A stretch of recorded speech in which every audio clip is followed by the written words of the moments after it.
शुभ हो।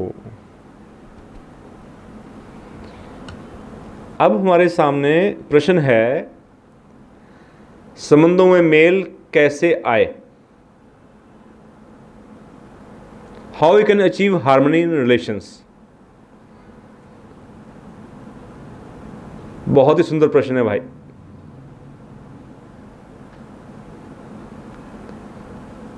किसी इंसान की पहचान प्रश्नों से ही होती है। जब हम कह रहे हैं कि संबंधों में मेल कैसे आए, इसका मतलब हम कहीं ना कहीं दिल से चाह रहे हैं कि संबंधों में, रिलेशंस में मेल आना चाहिए।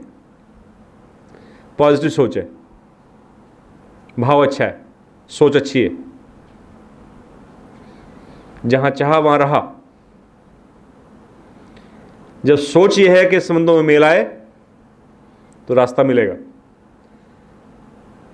प्राय देखा जाता है कि कई लोगों के दिल में ही नहीं आती बात कि हमारे संबंध बेहतर हों, उसमें मेल आए।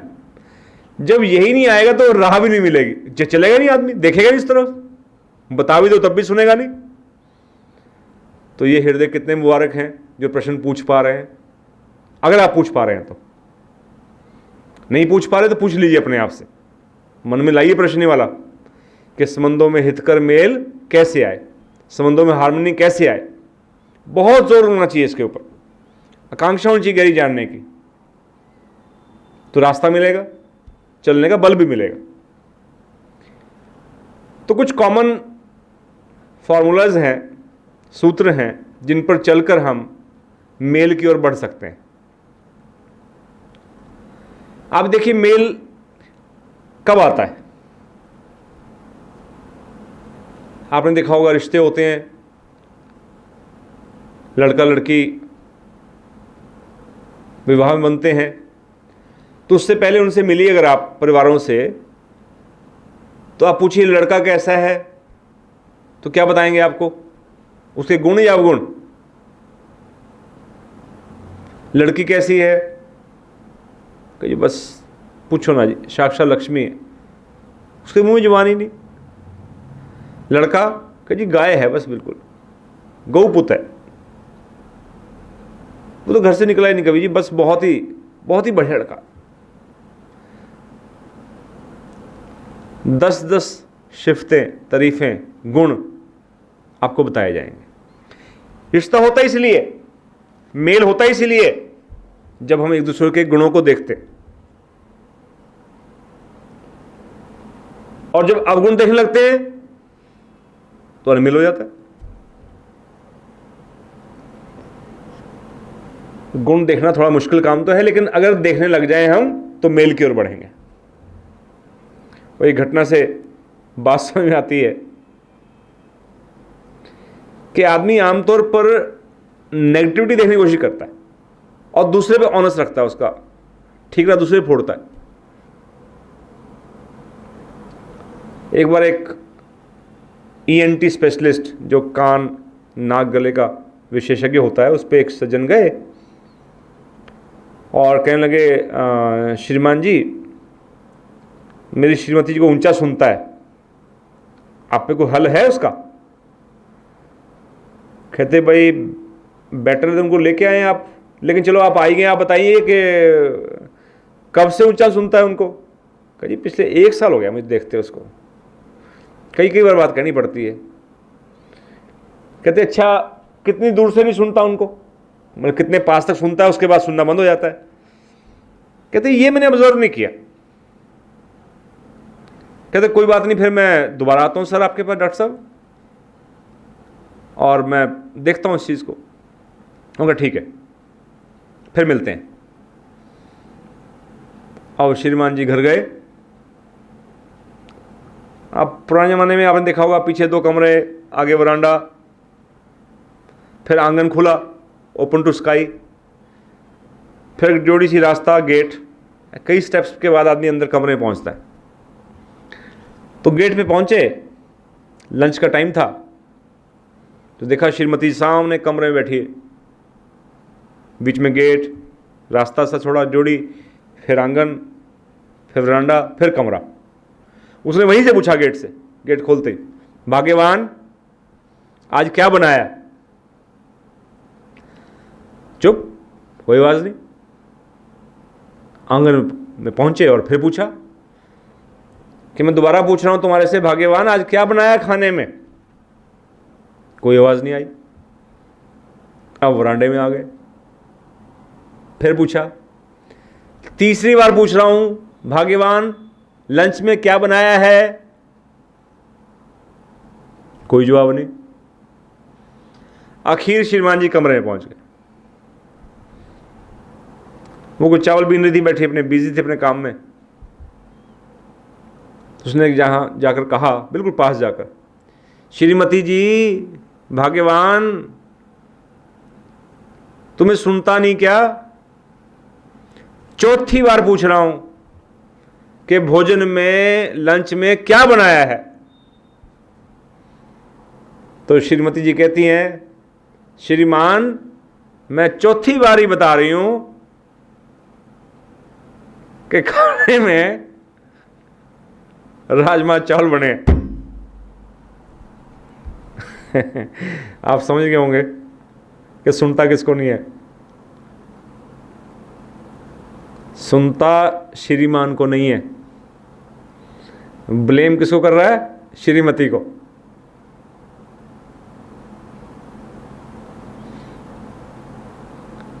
ये एटीट्यूड छोड़ना पड़ेगा, ये दृष्टिकोण बदलना पड़ेगा।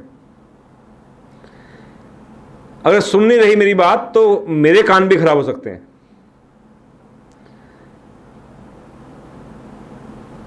अवगुण सच्चे भी नहीं देखने चाहिए वैसे तो, लेकिन झूठे तो बिल्कुल नहीं देखने चाहिए। अब श्रीमती में तो अवगुण था ही नहीं ये वाला ऊंचा सुनने वाला, जबरदस्ती देख रहा है, अपना अवगुण उसके मत्थे मर रहा है। क्योंकि प्राय इंसान की टेंडेंसी नहीं है गुण देखने की, अवगुण देखने की टेंडेंसी है, सच्चे भी और झूठे भी। इससे निकलना बहुत जरूरी है। मेल चाहिए तो गुणों को देखो। एक बहुत बड़े साहित्यकार, पत्रकार, लेखक पंजाब के गांव में रहते थे, मैं नाम नहीं ले रहा उनका। तो पत्रिका एक ऐसी चीज होती है, कहीं कहीं पहुंच जाती है, आदमी पढ़ने वाला कहीं भी प्रभावित हो सकता है आपसे। तो दो जन इलाहाबाद से आगे गांव से कहीं चले और सारी रात का सफर करके पहुंचे स्टेशन तक, फिर पास गांव तक बस पकड़ के कैसे लटक पटक के पहुंचे। और एक घर के बाहर उन्होंने एक महिला को देखा, वो काम कर रही थी। तो किसी ने बताया था यही घर है। उन्होंने कंफर्म किया जाके कि जी ये फलां सरदार साहब का घर यही है। उन्होंने देखा कुछ धोती कुर्ते वाले को दूर से आए लगते हैं। कहते हैं घर तो यही है, तुम कहाँ से आए? कह जी हम इलाहाबाद से आए, उसके आगे गांव है हमारा। वो सरदार जी कहने लगी, कहते भाई क्या काम है? कि जी काम तो खास नहीं, बस सरदार साहब के थोड़ा दर्शन करने थे। तो कहती है कि सरदार जी के कोई माथे पे लट्टू लटके हैं? तो क्या दर्शन कर रहे, क्या उनके, क्या है खास बात उनके अंदर? कहां प्रॉब्लम है अब कि वो श्रीमती जी सरदार साहब के कोई गुण नहीं देख पा रहे? जब गुण ही नहीं दिख रहा तो एप्रिशिएट कहां से करेंगे? सिर कैसे झुकाएंगे? निकटता कैसे होगी? तो दूसरों के गुणों को देख पाना एक बहुत बड़ा एट्रीब्यूट है, बहुत बड़ी योग्यता है, और ये मेल लाने में बहुत सहायक है। जितने रिश्ते बनते हैं किसी भी संदर्भ में, आप उनके गुण देखते हैं। आपका पौधों से रिश्ता भी तब बनता है जब पौधों के गुण देखेंगे कि क्या पत्ते हैं, क्या ब्यूटी है, क्या फ्लावर है, क्या महक है, क्या कलर है, क्या सॉफ्टनेस, ये गुण दिख रहे हैं ना, तो आपका संबंध बनेगा उससे। प्राकृतिक दृश्यों के साथ भी संबंध तब महसूस कर पाओगे, नेचर के साथ भी मेल की हालत में तब रह पाओगे अगर उसकी सुंदरता, ब्यूटी आपके दिल को लुभाएगी। पक्षियों के साथ भी संबंध तब बोध होगा, पक्षी के पंख, उसकी चोंच, उसकी एक्टिविटीज प्यारी लगती हो। तो गुण देखना सिर्फ रिश्तों में नहीं, मानवीय रिश्तों में नहीं, चारों जगतों में नियम वही है। हम मेल की हालत में आते हैं जब हम दूसरों के गुणों को देखते हैं, एप्रिशिएट करते हैं, पॉजिटिवली सोचते हैं उनके लिए। तो पॉजिटिविटी बहुत मस्ट है, गुण देखना पॉजिटिव चीज है। दूसरी बात, हम इन रिश्तों के कारण हैं चारों जगत के, इसमें कोई डाउट नहीं। संबंधों का महत्व हमने देखा, और महत्व मुख्य रूप से है ही यही कि वो बहुत बड़े उपकारी हैं हमारे। हमारा संबंध उनके साथ ऐसा है कि हम उसके बिना रह नहीं सकते, हम डिपेंडेंट हैं उसके ऊपर, हमारी हस्ती उनके कारण है। तो इस उपकार को, इस मेहरबानी को उनकी हम क्या करें, अब कर्जे की न्याय महसूस करें और कर्जा उतारने की कोशिश करें। और ऋण होना चाहें तो जब ग्रेटिट्यूड की फीलिंग आएगी, कृतज्ञ भाव जागेगा, शुक्रगुजारी का भाव आएगा, तो मेल रहेगा का मेल। अभी तो दिक्कत यह है कि धर्मपत्नी उपकारी लगती ही नहीं, धर्मपत्नी तो बाद में आई है, मां ही उपकारी लगती है अभी तो। मेल इसलिए नहीं आता, पिता से कहता है तुमने मेरे लिए किया ही क्या है। ऐसे हृदयों में मेल संभव नहीं। तो दूसरा सूत्र है, उनके उपकारों को, उनकी मेहरबानियों को देखने की आंख आएगी, हृदय में जागेगी, तभी मेल आ पाएगा।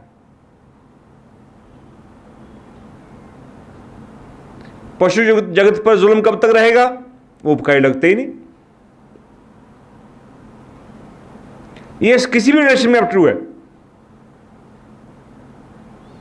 हमारा पुलिस वालों के साथ, फौजियों के साथ, सरकारी मुलाजमों के साथ, यहां तक कि चलो मजदूरों मिस्त्रियों के साथ, किसी भी इंसान के साथ, हमें जब उसका उपकार दिखाई देता, उसकी मेहरबानी दिखाई नहीं देती, हमें लगता है इसका फर्ज है। भाई जब तक तुम्हें फर्ज दिखता रहेगा दूसरे का, कर्ज नहीं दिखेगा, तो तुम हार्मनी में नहीं आ पाओगे, मेल में नहीं आ पाओगे। तीसरा, रिलेशंस में मेल की जरूरी है कि आपको अपनी गलती दिखे। आमतौर पर दिखती किसकी है, दूसरे की। वो कह रहे हैं, एक बार एक घर में दो बच्चे थे, खेल रहे थे, तो शीशा टूट गया, बहुत बड़ा घर में लगा हुआ था, जैसे आजकल लगा होता है ड्राइंग रूम में, बाहर बड़ा शीशा होता है, खिड़की पे पूरे शीशे की होती है। तो मां ने आवाज दी, किसने तोड़ा? चिल्लाई मां जब आवाज आई शीशा टूटने की, और भागकर आई, देखा तो दोनों बच्चे खड़े हैं, लड़की भी लड़का भी। तो लड़के की तरफ देखा, हम तो लड़के शरारती होते हैं ना, तो उसकी तरफ देखा, तुमने तोड़ा? तो भाई ने बहन की तरफ इशारा किया, किसने तोड़ा? जिम्मी ने तोड़ा। मम्मा शीशा जिम्मी ने तोड़ा। तो उसने कहा कि ये तो बहुत छोटी है, कैसे तोड़ सकती है? तो भाई बोला, मैंने तो इसको जूता मारा था, और जूता इसके मुंह पे लगने लगा जब, तो इसने अपना सिर नीचे कर लिया और ये जूता जाके लगा शीशे में, शीशा टूट गया। तो इसकी गलती क्या है, इसने सिर नीचे क्यों किया? ये सिर नीचे ना करती, जूता खाती अगर मेरा, तो फिर शीशा नहीं टूटता। गलती किसकी निकाल दी? बहन की, कि इसने सिर नीचा क्यों किया। अगर मैं अपनी गलती नहीं देख सकता तो फिर मेल नहीं आएगा। मेल लाने के लिए अपनी कमी को देखना बहुत जरूरी है। अपनी कमी दिखेगी नहीं तो क्षमा भी नहीं मांग सकते। माफी तभी मांगोगे ना जब गलती दिखेगी। और इसका बी पार्ट है, माफ कर दो दूसरे को। गलती माननी फिर भी आसान है, माफ करना बहुत मुश्किल है।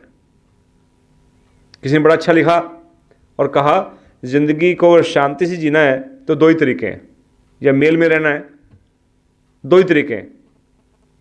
माफ कर दो उन्हें जिन्हें तुम भूल नहीं सकते। क्या करो? उन्हें माफ कर दो जिन्हें तुम्हें भूल, क्या मैं इस सहेली को नहीं भूल सकती, मेरा बड़ा प्यार है सर, तो गलतियां करती है, माफ करते चलो भाई, कोई बात नहीं, ठीक है। या फिर भूल जाओ उन्हें जिन्हें तुम माफ नहीं कर सकते। या गलती भूलो या व्यक्ति भूलो। क्या जी इस धर्म संबंधी ने, इस धर्म साथी ने, इस गुरु भाई ने, इस मेरे पड़ोसी ने, इस मेरे दोस्त ने, किसी ने भी मेरे साथ बहुत गलत किया, इतना गलत किया मैं माफ नहीं कर सकता, तो भाई फिर उसको भूल जाओ कि उसका तुम्हारा कुछ संबंध भी था। और रिश्ता तो असल में वो होता है, कहते बड़ा खूबसूरत किसी रिश्ते को डिफाइन किया, कहते रिश्ता दुनिया में बेहतरीन वही होता है जहां एक मामूली सी मुस्कुराहट, हल्की स्माइल आई या हल्की सी सॉरी से जिंदगी दोबारा पहले जैसी हो जाती है। ये है ब्यूटी। अगर आप मुस्कुरा सकते हैं, हंस के बात कर सकते हैं, तो वो माफ करने जैसा है।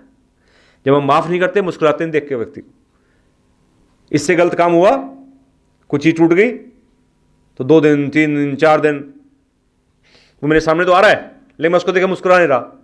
क्यों नहीं मुस्कुरा रहा? कि मैंने उसको माफ नहीं किया। 5वें दिन मुस्कुरा दिया तो अंडरस्टूड है कि मैंने उसको माफ कर दिया। तो छोटी सी मुस्कुराहट और हल्की, वो सॉरी, उसने माफ मैंने इसलिए नहीं किया, उसने सॉरी नहीं करी, कमी दोनों की है। वो छोटी सॉरी करके बात निबट सकती थी, तो या तो अभी हल्का सा मुस्कुरा लो, अगर गलती अपने से हुई तो हल्की सी सॉरी कर लो, लाइफ को फिर पटरी पे दोबारा ले आओ। बड़ी अच्छी बात किसी ने शेयर की, the relation is the best one in which yesterday's fights do not stop today's communication. कहते बेहतरीन रिश्ता वो है जिसमें कल के झगड़े, जो भी कल डिफरेंसेस हुए, कल को ऊंच नीच कहा गया, गलती होगी, कोई टूट फूट होगी, जो भी हुआ कल लाइफ में, वो नेक्स्ट डे के कम्युनिकेशन को, बातचीत को बंद ना करें। अनबोला नहीं होना चाहिए अगर मेल की अवस्था में रहना है तो। ये चीज अपने लिए भी हितकर है। आप कंप्यूटर में, लैपटॉप पे काम करते हैं, आपने देखा होगा कई बार बड़ा कंजेस्टेड सा फील करता है, काम ही नहीं हो पाता, सेव नहीं हो रहा, डाउनलोड नहीं हो रही फाइल। ऐसा मेरे साथ भी हुआ एक बार। तो मुझे इतना ज्ञान नहीं था, तो मैंने किसी की हेल्प ली। एक नौजवान आए, मैंने कहा नया लैपटॉप लेना पड़ेगा भाई, क्या है बेकार सा हो गया, काम नहीं करता, हिलता ही नहीं है, तो कुछ ना सेव हो रहा है, ना कॉपी हो रहा है, ना डाउनलोड होती फाइल, ना मेल आ रही ठीक से। मैंने बड़ी फ्रस्ट्रेशन दिखाई अपनी, क्या क्या बेकार चीज़ है। कहते शांति, थोड़ी अभी तक, अभी लो। मैं क्या करोगे? मैं मेरी फाइल डिलीट मत कर देना। कहते चिंता मत करो। 10 मिनट बाद उसने मुझे दिया और सब ठीक चल रहा था। मैं क्या, तुम बड़े जादूगर हो, क्या कर दिया तुमने? क्या डॉक्टर साहब मैंने कुछ नहीं की, जितनी टेम्परेरी फाइल्स थी, अनवांटेड फाइल्स थी, मैंने सब डिलीट कर दी। एक लैपटॉप, एक कंप्यूटर में भी फालतू की फाइल्स पड़ी रहेंगी तो काम देना बंद कर देगा। अपने माइंड में इतना कूड़ा रखोगे, इसने ये कहा, इसने यूं कहा, कब कहा, यूं कहा, इस समय कहा, इसको कहा, उसको कहा, सबकी खिचड़खानी, सबकी बातें भरे रखोगे। उसका ये हो गया, उसका ये हो गया, उसने ये किया दिया था, यूं कहा होगा, फिर ये हुआ होगा, इसने ऐसे देखा था तो ये इसलिए देखा हो। इतने कम्प्लेक्सिटीज़ को अपने मन में भरे रखोगे तो ये माइंड नॉर्मल वर्क नहीं करेगा। तो बहुत ज़रूरी है अपने बिहेवियर को ठीक करने के लिए, हार्मनी में रहने के लिए, मेल में, छोटी छोटी बातों को, बेकार की फाइलों को, बेकार की चीज़ों को क्या करते रहो, डिलीट करते रहो, साफ करते रहो भाई। बड़े बड़े रिश्ते कमजोर हो जाते हैं जब छोटी छोटी बातें दिल में रखी जाती हैं। छोटी छोटी बातें दिल में रखोगे तो बड़े से बड़ा रिश्ता भी क्या हो जाएगा, कमजोर हो जाएगा। और एक चीज और, अपने हृदय में जितना सेवा का भाव लाओगे, हमदर्दी होगी तो सेवा अपने आप हो जाएगी। हमदर्दी का बड़ा भाव है, इसलिए हम किसी कुछ कर नहीं पाते, किसी रिलेशन में भी। कोई कराता रहे, माँ हो, पिता हो, भाई हो, पत्नी हो, पड़ोसी हो, हमदर्दी नहीं है। इसलिए हम सेवा के लिए जाते हैं, पूछते भी नहीं उससे। तो मेल कैसे आएगा? चाहे हमदर्दी पशुजोत के लिए हो, चाहे मनुष्यों के लिए हो, पौधों के लिए हो सकती है। फूल भी तमीज से तोड़ेगा, फिर संबंध बेहतर हुआ नहीं हो, देखो नाजुकता से तोड़ेगा। तो हमदर्दी बहुत जरूरी है, सेवा अपने आप होगी। कहते नरक और स्वर्ग का फर्क कहां है? एक बार कोई गया यमराज के पास, समझाने के लिए घटना है, और कहने लगा कि सर मैं किसके लिए कामना करूं, नरक में स्वर्ग में फर्क क्या है? मैं तो सोच रहा हूं कि स्वर्ग ही अच्छा है, फर्क है क्या वाक्य में? क्या कमी रहती है वहां पर? वहां क्या कमी रहती है? क्या चक्कर क्या है ये? तो चलो दिखाए थे तुम्हें, आओ। कहते वहां खाने को नहीं है? कहते खाने को बहुत कुछ है, स्वर्ग में भी है, नरक में भी है। कहते हवा नहीं चलती है? हवा भी चलती है, पानी है, पानी सब कुछ है। कहते फर्क कहाँ है? कहते लंच टाइम हुआ, चलो चलते हैं अभी। अब वहां पर एक एक्सरसाइज दी गई और कहा गया भाई आज तुम बाहों पर या कोहनियों पर फट्टी बांध लो लकड़ी की, हाथ सीधे कर लो। इसको बांध दिया गया, यहां से भी यहां से भी, सारे बांध दिए गए। लंच टाइम हो गया, अब खाना खाओ। अब खाना टेबल पे बीच में रख दिया गया, बड़े बड़े बर्तन भरे हुए थे खाने के, दाल दही सब्जी। अब कैसे खाए? खाने के लिए तो मुड़ना चाहिए हाथ भाई, तो मुड़ा नहीं। तो उन्होंने क्या किया, उसको डाला हाथ और उछाल दिया सब्जी को, दाल को, खाने लगे। सारे कपड़े, सारा मुंह, जो दाढ़ी वाले उनकी दाढ़ियां सब लबड़ गई, आंखों पे कहीं कहीं गिरा, सब वेस्ट ज्यादा, खाना कम। एक नारकीय दृश्य उपस्थित हो गया। उसने कहा क्या है जनाब ये? कहते नरक है, देखो कैसे आपातप मची हुई है। अब भूखे फिर रह गए, पेट फिर ना भरा। कहते स्वर्ग में चले फिर यार अब? कहते हाँ जरूर चलेंगे भाई। स्वर्ग ले गए, वही एक्सरसाइज वहां दी गई। अब वहां क्या किया उन्होंने? सामने भोजन रखा हुआ था, इधर भी लोग खड़े हो गए, दूसरी तरफ खड़े हो गए। अब खीर है या जो सब्जी है, एक व्यक्ति ने हाथ डाला यूं और उठा के सामने वाले के मुंह पे डाल दी, उसने इसके डाल दी। जहां से हो गए दूसरे की कंडीशन को देखकर कि ये बेचारा खा नहीं सकता, मैं हमदर्दी कर रहा हूं, वो मेरी कंडीशन देख के हमदर्दी कर रहा है। जहां दोनों हमदर्दी कर रहे हैं, क्या बन गया? स्वर्ग बन गया। तो हमदर्दी सेवा बहुत इंपॉर्टेंट है रिलेशंस में मेल लाने के लिए। एक पेशेंस बहुत जरूरी है, धैर्य। हम धैर्य खो देते हैं रिलेशंस में, छोटी छोटी बात में हम धैर्य खो देते हैं। मैंने कहा पानी लाना, धैर्य खो दिया। 2 मिनट लेट आया, गिलास चला के मारा, मेरी को सुनता ही नहीं है, तो हो गया नरक साक्षात। बहुत छोटा शब्द है धैर्य, लेकिन ये सारे घर का माहौल चेंज कर सकता है। और एक प्यार, लव, केयर अपने आप आएगी। जब आप किसी को प्यार करते हैं ना, मां बच्चों को प्यार करती है तो केयर अपने आप करती है। हम रिलेशंस में प्यार देना शुरू करें। सबसे ज्यादा कमी प्यार की है इस दुनिया में, और सिर्फ इंसानों को नहीं, पौधों को भी। हम जब प्रेम करेंगे हवा को, तो हवा को खराब नहीं करेंगे। पानी को प्रेम करेंगे, खराब नहीं करेंगे। धरती मां को प्रेम करेंगे, इसको भी खराब नहीं, गंदा नहीं करेंगे। पौधों को प्रेम करेंगे तो पौधों के पत्ते नहीं नोचेंगे, उनको प्यासा नहीं मरने देंगे, केयर करेंगे। हम प्रेम नहीं करते इसलिए मर जाते हैं बेचारे। हम लगाते नहीं नए पौधे के, हम प्रेम नहीं करते उनसे। तो प्रेम एक बहुत सुंदर एट्रीब्यूट है, अगर हमारे हृदय में आ जाए तो किसी भी रिलेशन को बांध सकता है, केयरिंग बना सकता है। हर रिलेशन में हमारी एक्सपेक्टेशन भी केयरिंग की होती है, कोई हमारी केयर करे। तो हम इन चीज़ों पर अगर ध्यान देंगे, गुणों पर ध्यान दें, गुण चिंतन करें, पॉजिटिव रहें, उनकी सेवाओं उपकारों को महसूस करें, छोटी छोटी बातों को डिलीट कर दें, माफ कर दें, क्षमा कर दें उनको, और अपनी गलती के लिए क्षमा मांग लें। हमदर्दी और सेवा का भाव रखें, थोड़ा धैर्य और पेशेंस रखें रिलेशंस के अंदर, और थोड़ा सा प्रेम प्रकट करें। केयर अपने आप उससे आएगी। अगर हम ऐसा कर पाएंगे तो हमारे रिलेशंस में क्या आएगी, संबंधों में क्या आएगी? हार्मनी आएगी। हार्मनी का मतलब ये हार मानी समझाने के लिए HARMONY, हार मानी। जिसने हार मान ली तो उसके घर में क्या आ जाएगी? हारमनी। पति पत्नी हैं, भाई भाई हैं, हार मान लो भाई। कई बार हम हार कर भी जीत जाते हैं और कई बार जीत कर भी हार जाते हैं। मैं जीत गया किसी बहस में, किसी झगड़े में भाई के साथ, लेकिन अनबोला हो गया तो जीत कर भी क्या हो गया? हार गए। और मैंने कहा चल कोई बात नहीं, मैंने ही सॉरी कर दिया, हार मान ली, लेकिन उससे रिलेशन बना रहा। हम देखने वाली बात है कि अपनी हार जीत में झगड़े में ज़्यादा पड़ना चाहते हैं या हम हार्मनी रखना चाहते हैं, मेल रखना चाहते हैं, रिश्ते को इंपॉर्टेंस देते हैं। तो बड़े मुबारक हैं वो लोग जो रिश्तों को इंपॉर्टेंस देते हैं, उनके महत्व को समझते हैं, उनको खोना नहीं चाहते। और अच्छे भावों के आधार पर, जिन अच्छे भावों का थोड़ा जिक्र किया हमने, वो आपस के रिलेशंस को स्ट्रेंथन करते हैं, उनकी मिठास को, उनके अपनेपन को, उसकी जो गर्मजोशी है उसको बरकरार रखते हैं। वो बड़े मुबारक हैं। काश हम सच्चे दिल से हार्मनी अपने हृदय में लाना चाहें और उन नियमों को पूरा कर सकें जिससे परस्पर के संबंधों में मेल आ सकता है या बढ़ सकता है। बोलिए सबका